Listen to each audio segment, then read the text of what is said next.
दोस्तों, कैसे हैं आप सब। उम्मीद है आप सभी स्वस्थ और खुश होंगे। आज की कहानी हर उस बेटी और बेटे के लिए है जो कभी न कभी अपने बूढ़े माता पिता को बोझ समझने लगते हैं। ये कहानी सिर्फ एक पिता की नहीं बल्कि उस त्याग की है जिसे अक्सर बच्चे समय के साथ भूल जाते हैं। कहानी के अंत तक बने रहिए क्योंकि हो सकता है ये कहानी किसी की सोच बदल दे और शायद किसी पिता की आंखों में आने वाले आंसू भी रोक दे। दिल्ली के एक बड़े बंगले में 80 साल के एक राम प्रकाश जी जी रहे थे। कभी वह एक सरकारी स्कूल के सम्मानित प्रधानाचार्य थे। पूरे शहर में उनकी ईमानदारी और सादगी की मिसाल दी जाती थी। उनका एक ही बेटा था, रोहन। राम प्रकाश जी अपनी सारी कमाई, अपनी खुशियां और अपने सपने बेटे की पढ़ाई और भविष्य पर लगा दिए थे। जब रोहन छोटा था तब उसकी माँ का देहांत हो गया था। उसी दिन से राम प्रकाश जी ने माँ और पिता दोनों का फर्ज निभाया। सुबह 5 बजे उठकर खाना बनाना, बेटे को स्कूल भेजना, फिर खुद स्कूल जाना और शाम को लौटकर उसकी पढ़ाई कराना। उन्होंने कभी दूसरी शादी नहीं की क्योंकि उन्हें डर था कि कहीं उनके बेटे को माँ का प्यार कम न मिल जाए। समय बीतता गया। रोहन पढ़ लिखकर एक बड़ी मल्टीनेशनल कंपनी में नौकरी करने लगा। उसकी शादी काव्या नाम की लड़की से हुई। शुरुआत में सब कुछ बहुत अच्छा सा था। राम प्रकाश जी अपने पोते आरव के साथ खेलते थे, घर में खुशियां थी। लेकिन धीरे धीरे माहौल बदलने लगा। काव्या को लगने लगा कि ससुर की वजह से उसकी आज़ादी कम हो गई है। एक दिन उसने रोहन से कहा, हर समय पापा की दवाइयाँ, डॉक्टर, देखभाल, मेरी पूरी जिंदगी इन्हीं में निकल रही है। रोहन ने समझाया, काव्या, उन्होंने हमारे लिए बहुत कुछ किया है। लेकिन काव्या ने जवाब दिया, मैंने उनसे कुछ नहीं मांगा था, अब हमें भी अपनी जिंदगी जीनी है। उस दिन पहली बार रोहन चुप हो गया। धीरे धीरे उसने भी पिता से दूरी बनानी शुरू कर दी। अब वह ऑफिस से आकर सीधे अपने कमरे में चला जाता। पहले जहां रोज पिता के साथ बैठकर चाय पीता था, अब कई कई दिन उनसे बात भी नहीं करता था। राम प्रकाश जी सब समझ रहे थे। एक रात उन्होंने बेटे से मुस्कुराकर पूछा, बेटा, आजकल बहुत व्यस्त रहते हो। रोहन ने मोबाइल से नजर हटाए बिना कहा, हाँ पापा, काम बहुत है। राम प्रकाश जी बस इतना कहा, कोई बात नहीं, अपना ध्यान रखना। उस रात उन्होंने अपने कमरे में बैठकर अपनी पुरानी डायरी खोली। उस डायरी में रोहन के बचपन की हर छोटी बड़ी याद लिखी थी। पहला स्कूल का दिन, पहली साइकिल, पहली नौकरी, हर पन्ने पर सिर्फ बेटे की खुशियां थी। डायरी पढ़ते पढ़ते उनकी आंखों में आंसू आ गए। कुछ दिनों बाद डॉक्टर ने बताया कि राम प्रकाश जी को दिल की बीमारी है। उन्हें समय पर दवाइयाँ और देखभाल की जरूरत होगी। घर लौटते समय काव्या ने कार में रोहन से कहा, अब तो रोज अस्पताल के चक्कर लगेंगे, इससे अच्छा कोई स्थायी इंतजाम कर लो। रोहन ने पूछा, कैसा इंतजाम। काव्या ने धीमी आवाज में कहा, आजकल बहुत अच्छे वृद्धाश्रम हैं, वहाँ डॉक्टर भी रहते हैं, देखभाल भी होती है। ये सुनकर रोहन कुछ देर तक खामोश रहा। उसी समय पीछे की सीट पर बैठे राम प्रकाश जी ने सब सुन लिया, लेकिन उन्होंने ऐसे दिखाया जैसे उन्हें कुछ सुनाई नहीं दिया। रात को उन्होंने अपने कमरे में जाकर अलमारी खोली, पुराना लोहा का बक्सा बाहर निकाला। उसमें कुछ पुराने कागज, एक फोटो एल्बम और एक बंद लिफाफा रखा था। उन्होंने वह लिफाफे को हाथ में लिया, मुस्कुराए और धीरे से कहा, शायद अब समय आ गया है।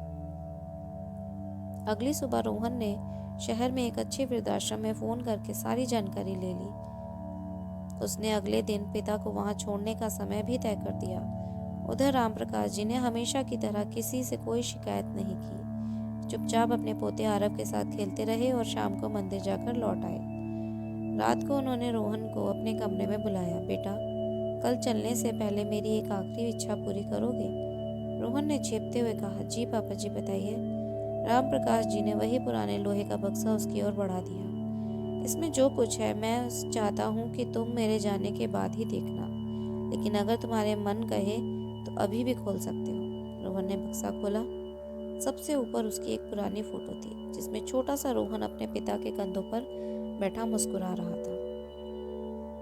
उसके नीचे स्कूल की फीस की रसीदें, पुरानी रिपोर्ट कार्ड, टूटी हुई खिलौने कार और एक डायरी रखी थी। डायरी के पहले पन्ने पर लिखा था, आज रोहन ने पहली बार मुझे पापा कहा। आज मुझे लगा कि मेरी जिंदगी सफल हो गई। रोहन के हाथ कांपने लगे। वे आगे पढ़ने लगा, आज रोहन की स्कूल फीस भरने के लिए मैंने अपनी शादी की अंगूठी बेच दी, लेकिन उसे कभी नहीं पता चलने दूंगा। आज डॉक्टर ने कहा मुझे हार्ट की दिक्कत है, लेकिन इलाज बाद में कराऊंगा। पहले रोहन की इंजीनियरिंग की फीस जमा करनी है। आज रोहन की नौकरी लग गई। अब मुझे किसी बात का डर नहीं। अगर मैं कल चला भी जाऊं तो मेरा बेटा अपने पैरों पर खड़ा है। हर पन्ना पढ़ते पढ़ते रोहन की आंखें भर आ रही। तभी डायरी के बीच से एक बंद लिफाफा नीचे गिरा। उस पर लिखा था, अगर कभी मेरा बेटा मुझे बोझ समझने लगे तो ये पत्र जरूर पढ़ना। रोहन ने कांपते हाथों से लिफाफा खोला। अंदर पिता की लिखी चिट्ठी थी। प्रिय बेटा, अगर तुम ये पत्र पढ़ रहे हो तो शायद मैं तुम्हारी जिंदगी भर बोझ बन चुका हूँ, लेकिन मैं तुमसे नाराज नहीं हूँ। उम्र इंसान को कमजोर बना देती है।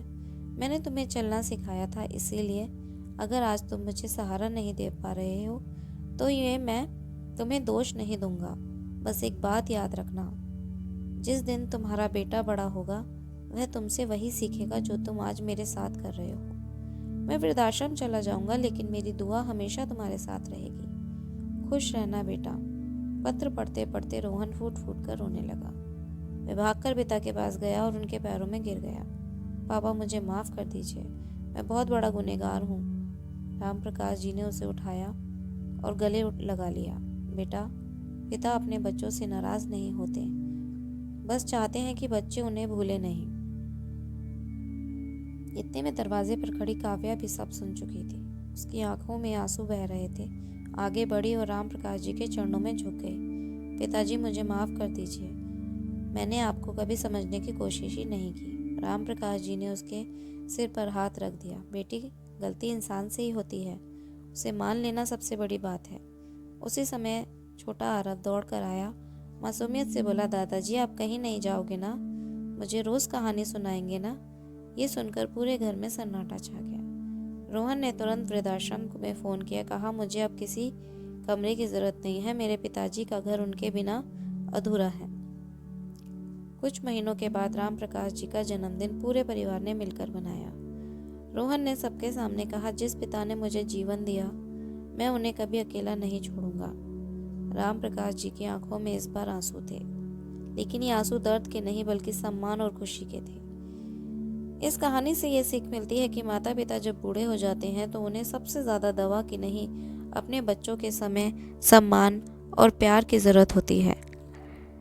जिस तरह उन्होंने हमें बचपन में संभाला, उसी तरह बुढ़ापे में उनका सहारा बनना हमारा कर्तव्य है। कभी भी उन्हें बोझ मत समझिए, क्योंकि उनके त्याग का कोई मोल नहीं है।